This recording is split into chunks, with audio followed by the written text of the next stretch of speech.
This is Martin Gresco with More Than Music, and I would like to talk to you once again about playing clean country piano.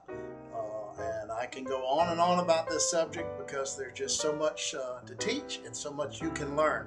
What I want to do with this video is not just teach you licks, but I want to take you behind the licks. Let's look at the theory or the thought process so we can see how the piano player came up with this. Because if you can do that, then you can take the licks from this song, put them in other songs, and create your own licks. We're going to look at Alan Jackson's Small Town Southern Man. It's the third verse, which is the verse right after the turnaround, and it's a fantastic expose on how to play clean country piano fills. So let's take a listen and take a look at it.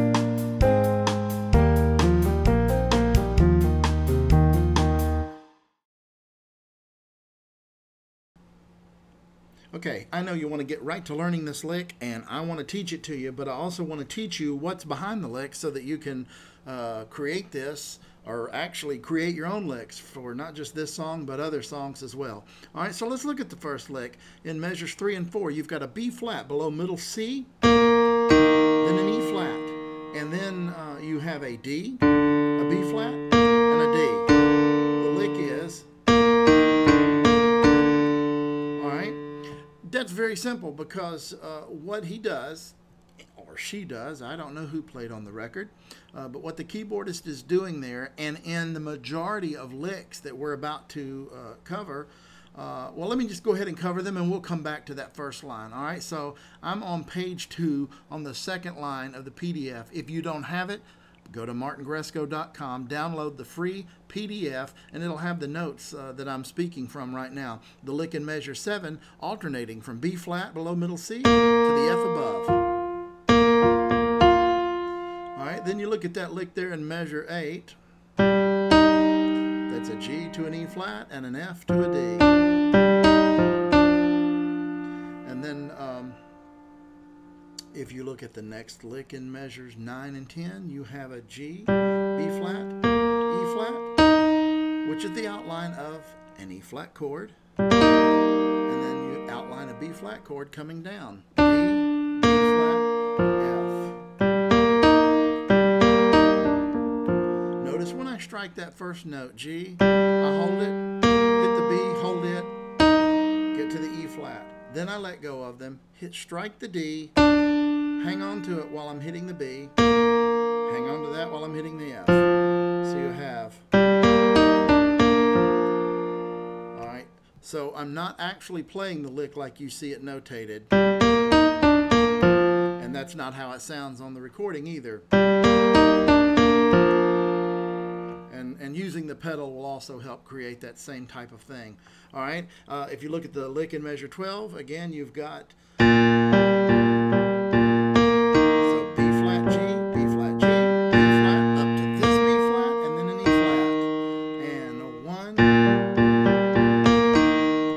Cake. Then when you're playing this A flat here, a C and an A flat, all we're doing is leaving out the E flat in that chord, so it's kind of got this nice open sound. All right, the lick there in measure 13 through 15, I played a full E flat chord. I got to be honest with you, I couldn't really tell what he was doing on the record at that point. It was kind of buried in the mix for me. Somebody out there may have a better set of ears, and I certainly would appreciate any correction or advice you could give me there.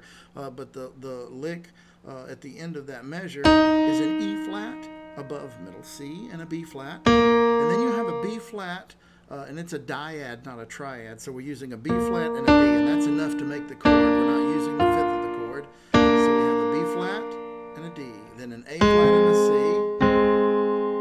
And then we come to the last chord, and I'm going to wait just a minute before I discuss that lick. Let's go back up. First line, techniques. What were we doing in every single one of those examples? We were using the notes of the chord. All right, and so we're in E flat,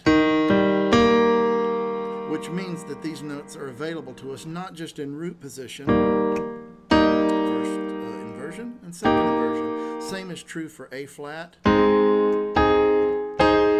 B flat. Sorry about that. Hit the wrong button on my keyboard there. All right, so we have all of these notes available in the chord. And you think, well, what could I do with just those three notes? Well, you see, every lick in this verse, with the exception of the last one, we're using notes of the chord. All right, of the chords that the rhythm section is playing there, the chord chart. Anyway, or the changes. If we were jazz musicians, we would talk about playing over the changes. And so we're just using the chord tones. All right, now the very last lick, let's look at that real quick, because right after this we're going to play this whole thing again at half speed so you can hear this.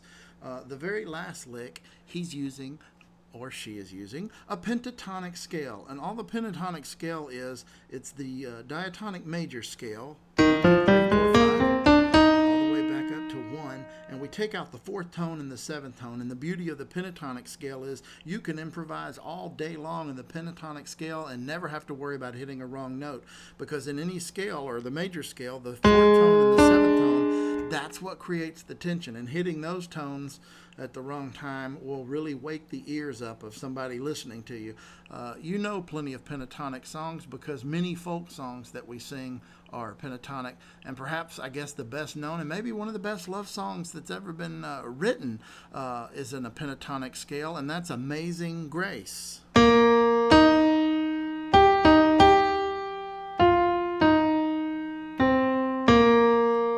Every note in the melody of Amazing. So the very last lick in this song, he uses an F, G, B flat, C, back to B flat, G, then F, then E flat, then C, then E flat, then F, then back to the E flat. So you have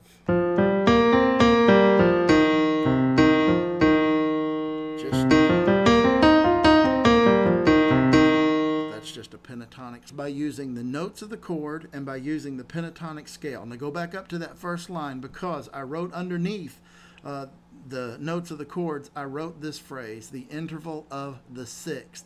All right, and I want to go back to the lick in measure 8 where we have, I'm not going to teach intervals in this lesson. That's a subject for several other videos, but this is the interval of a 6th.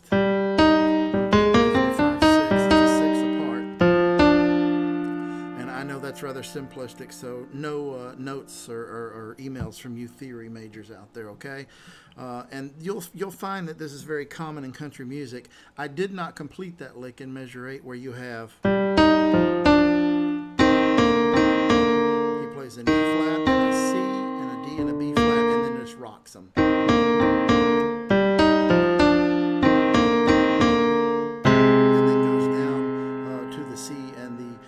Flat there. But in country music, you hear this 6th interval a lot. Listen to this.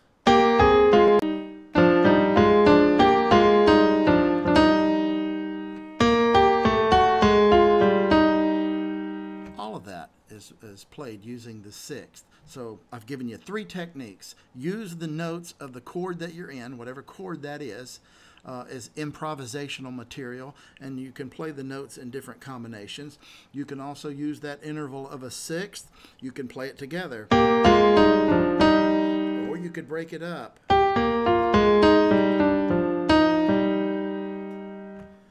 And then you can also use the pentatonic scale. All right, now let's go back and listen to this verse again at half speed. I bet you'll have this mastered in no time.